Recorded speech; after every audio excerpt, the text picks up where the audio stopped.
He stepped forward in dress uniform, only to be barred by the sentry, until a passing general halted the world and called in an honor guard.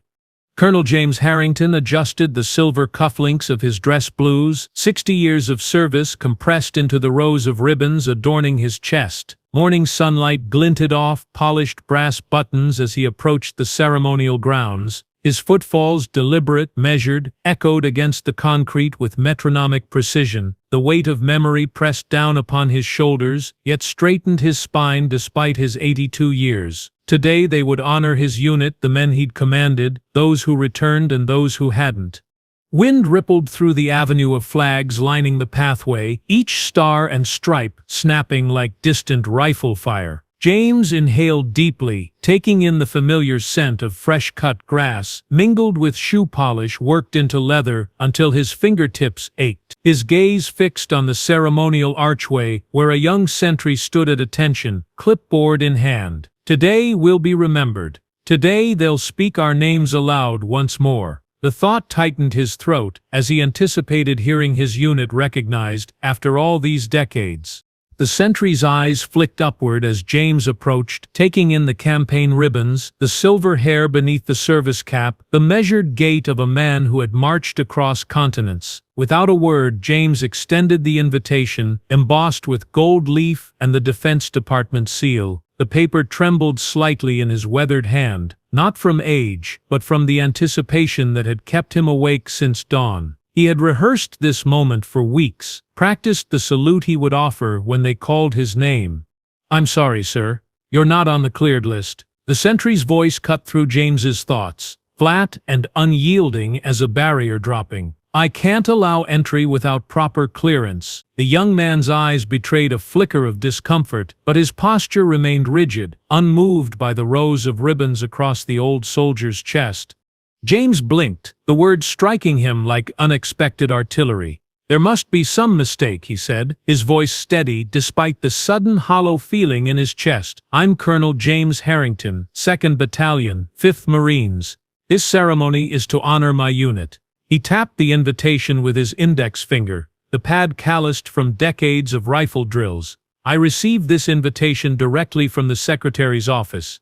The sentry glanced at his clipboard again, flipping through pages with mechanical efficiency. "I understand, sir, but your name isn't on my security clearance list. Without proper authorization, I cannot permit entry. Those are my orders." He shifted his weight, the only betrayal of his discomfort. "Perhaps there was an administrative error. You could contact the event coordinator." An administrative error. The phrase hung in the air between them, reducing 60 years of service to a clerical oversight. James felt his jaw tighten, the muscles working beneath his skin as he fought to maintain composure. Through jungle heat and desert sand, through firefights and silent nights of sentry duty, he had never abandoned his post or his men. Now he stood excluded from their memorial, separated by a clipboard and a young man following orders. "Son, I've come 3,000 miles for this ceremony," James said, pulling from his pocket a worn photograph. 5 young men in uniform, arms linked, faces unmarked by the combat that would later claim 3 of them. 2 of us are still alive to hear their names read today. I gave the eulogy for the others." His finger tapped the face of a smiling lieutenant. "Captain Rodriguez has a daughter who's never heard her father honored at an official ceremony. She's waiting inside." The sentry's eyes softened momentarily, but his stance remained unchanged. "I sympathize with your situation, Colonel, but I don't have the authority to override the security protocols. Without proper clearance, I cannot allow you past this point." He gestured toward a glass-fronted administration building. Perhaps someone there could help resolve this situation. James took a half-step back, the metal-heavy left breast of his uniform catching the sunlight. For a moment he considered simply walking away, preserving his dignity rather than pleading for entry to a ceremony meant to honor his own sacrifice. "They can't strip me of this day, not after all I've given." Yet the thought of Rodriguez's daughter waiting inside, of his promise to his dying friend to tell them I was there when it mattered, rooted his polished shoes to the pavement. Around him, other attendees streamed past with barely a glance at their credentials, their connection to service often no more than a distant relation. James watched as civilians with tenuous ties to the honored units were welcomed through the gates, while he stood outside, a living testament to the history being commemorated beyond the barricade. The irony wasn't lost on him that he should need permission to attend a ceremony for actions that had required no one's permission to perform. A car door slammed somewhere behind him, followed by the rhythmic cadence of footsteps, not the casual gait of ceremony attendees, but the measured stride of someone accustomed to walking with purpose. James didn't turn, his attention fixed on calculating how long it would take to find someone with authority to correct this error, and whether the ceremony would be over before such a person could be located. It was then that he felt a presence at his shoulder, caught the gleam of stars in his peripheral vision, and heard the crisp rustle of a uniform that carried the unmistakable weight of command. Major General William Kearney had been inspecting the parade grounds when he noticed the standoff at the entry gate. 28 years of command had honed his ability to recognize the set of a military man's shoulders from 100 yards, and the old colonel's posture spoke volumes about both his service and his current distress. The general changed course, his aides scurrying to keep pace as he approached the checkpoint where the elderly veteran stood rigid with controlled indignation. The medals caught his eye first, not just their number, which was considerable, but their vintage. Combat decorations from Vietnam formed the foundation. With additions from operations the general himself had studied in military history courses. This wasn't merely an old soldier. This was living history being denied entry to what was clearly his own recognition ceremony. The general felt his jaw tighten as he watched the sentry shake his head again at whatever the colonel was saying. At ease, General Kearney announced as he reached the checkpoint, his voice carrying the quiet authority that had directed battalions through 3 conflicts. Both the sentry and the veteran snapped to attention, years of conditioning overriding all else. The general noted how the older man's salute was textbook perfect, despite what must have been arthritic fingers. "I'd like to understand what's happening here." His tone made it clear this wasn't a request, but a requirement. The veteran held himself with remarkable dignity, no hint of complaint in his voice, as he explained. "A clerical error, sir. My name appears to have been omitted from the security clearance list. The sentry is following proper protocol." The absence of bitterness in the explanation only deepened the general's frown. Here was a man so accustomed to military disappointments and bureaucratic oversights that he defended the very system currently failing him. "Your name and unit, Colonel?" General Kearney asked, already suspecting he knew at least part of the answer. The age of the man, the specific configuration of ribbons, this was someone from one of the units being honored today, someone who should be seated in the front row, not standing outside explaining himself to a gate guard. Colonel James Harrington, United States Marine Corps, retired. 2nd Battalion, 5th Marines, sir. The old Marine's voice carried the unmistakable pride of the Corps, tempered by decades of perspective. "I commanded Charlie Company during the Tet Offensive, later served as Battalion XO during Operation Desert Storm." General Kearney's eyebrows rose slightly. The name was familiar, not from personnel files, but from history books. Harrington had been mentioned in his own tactical studies courses at the War College. The man standing before him had authored strategies still taught to officers today. "And you're here for the Vietnam Veterans Recognition Ceremony." It wasn't a question. The general turned toward the sentry, who had maintained his rigid posture throughout the exchange. "Private, let me see that list." His tone brooked no argument as he extended his hand for the clipboard. The young guard surrendered it immediately, eyes fixed straight ahead. General Kearney scanned the names, flipping through multiple pages before looking up with thinly veiled irritation. "This list is incomplete. Several key veterans appear to be missing." He handed the clipboard back with deliberate slowness. "Colonel Harrington is to be admitted immediately." The sentry hesitated, caught between competing authorities, his written orders and the direct command of a 2-star general. "Sir, I'm under strict instructions to—" "Are you questioning my authority, Private?" General Kearney's voice dropped to a register that had made hardened sergeants flinch. "I am overriding your instructions effective immediately." Colonel Harrington is not only permitted to attend, he should be leading the procession. The general turned to his aide, who had remained a respectful 2 paces behind throughout the exchange. Captain Riley, get on the radio. I want to know who compiled this clearance list and how this oversight occurred. As the aide stepped aside to make the call, General Kearney returned his attention to Colonel Harrington, noting the slight easing of tension in the older man's shoulders. There was no triumph in the colonel's expression, only quiet gratitude and perhaps a hint of embarrassment at having required intervention. Typical Marine, the general thought, would rather suffer in silence than create a disruption. "Thank you, General," Harrington said simply, preparing to walk through the now unbarred entrance. "I appreciate your assistance in resolving this matter." General Kearney studied the man before him, the precision of his uniform, the weight of history in his bearing, and made a swift decision. "Colonel, wait." Something in his tone caused Harrington to pause mid-step. "This isn't right." The general glanced toward the ceremonial grounds beyond the gate, where dignitaries and family members were already taking their seats. "A man of your service record doesn't simply walk in unrecognized after being denied entry to his own honor ceremony." The colonel's expression remained neutral, though a flicker of something, perhaps surprise, perhaps apprehension, crossed his features. "Sir, there's no need for special accommodation. I'm content to simply attend and represent my fallen comrades."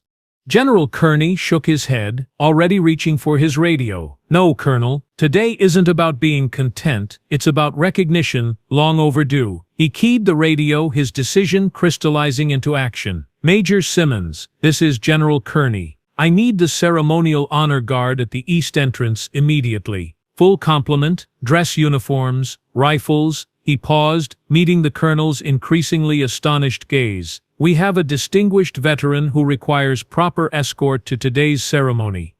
The radio crackled with confirmation as Colonel Harrington began a protest that died on his lips when the general raised a hand. "This isn't open for discussion, Colonel. Some errors can be corrected with paperwork, others require more visible rectification." The general's eyes moved meaningfully to the ribbons adorning the colonel's chest. "Your service deserves every honor we can provide." Around them, the atmosphere had shifted. The sentry stood straighter, suddenly aware of exactly who he had been barring from entry. Nearby security personnel had paused their routines, attention drawn to the unmistakable presence of command authority, redirecting the day's carefully planned proceedings. In the distance, the sound of boots hitting pavement in unison signaled the approach of the honor guard, summoned from their pre-ceremony positions by the general's unexpected order. Colonel Harrington swallowed hard, his composure threatening to crack for the first time since his arrival. "General, I appreciate the gesture, but this seems excessive for a simple administrative oversight." "This isn't about the oversight, Colonel," General Kearney replied, his voice lowering so only Harrington could hear. "This is about ensuring that when those families inside hear their loved ones' names read aloud, they see the embodiment of that sacrifice treated with the dignity it deserves." He straightened as the honor guard came into view, their white gloves and polished rifle barrels gleaming in the morning sun. "Formation march!" The command echoed across the entryway, freezing everyone in place except the approaching honor guard. 8 Marines in dress blues quick-stepped toward the entrance, rifles held at perfect angles against their shoulders. The ceremonial unit moved with the synchronized precision that only comes from countless hours of drill, their faces set in the expressionless mask of formal military procedure. Colonel Harrington found himself rooted to the spot, scarcely breathing as the formation approached. Sunlight glinted off the polished brass and blued steel of M14 rifles, creating halos of light that seemed to announce the guard's arrival. The lead Marine's white-gloved hand, snapped up in a salute that could have been used to calibrate instruments, held for exactly the prescribed 3 seconds before dropping away. "Honor guard reporting as ordered, sir." His voice carried the crisp certainty of absolute commitment to duty. "This can't be happening." Colonel Harrington felt a pressure building behind his sternum, not the concerning tightness of his heart medication wearing off, but the expanding warmth of overwhelming emotion threatening his military composure. He had come seeking only to be present, to bear witness to the recognition of his unit. Now he stood at the center of attention as 8 Marines formed a position of honor around him, their ceremonial rifles gleaming. The honor guard split into 2 precise lines, creating a corridor of blue uniforms and white gloves. Each Marine stood at parade rest, eyes fixed forward, embodying the unbroken line of service that connected the Vietnam veteran to the present-day Corps. The formation transformed the entryway from a checkpoint into a place of ceremony, the mundane administrative barrier now forgotten in the presence of ritual and respect. General Kearney stepped forward, his voice pitched to carry to the honor guard, but not beyond. Colonel Harrington commanded Charlie Company, 2nd Battalion, 5th Marines during the Tet Offensive. 3 Medal of Honor recipients served under his command. He will be escorted with full honors to the ceremony, recognizing his unit.